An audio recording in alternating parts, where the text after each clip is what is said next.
ఇదిగో ఇంకో chicken piece వేసుకో. ఏ వదినా, మా వదిన బంగారు వదిన.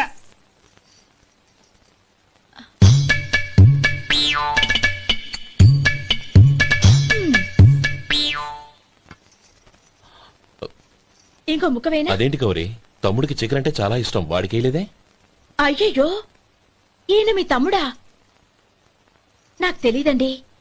ఒక్కసారైనా నా మొహం చూసి మాట్లాడాలిగా, ఒక్కసారైనా నా నొదినాన్ని పిలవాలిగా, అప్పుడేగా తన నా మరిదని నాకు తెలిసేది. వాడికి చిన్నప్పటి నుంచి కాస్త సిగ్గెక్కువమ్మా. కాస్త ఎక్కువైతే పర్వాలేదు బావగారు, ఈయనకి మరీ ఎక్కువ. చూడు గోపి, ఎందుకు సిగ్గు?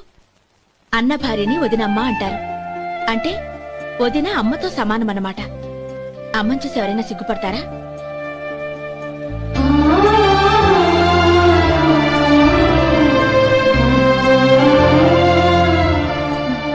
తిను.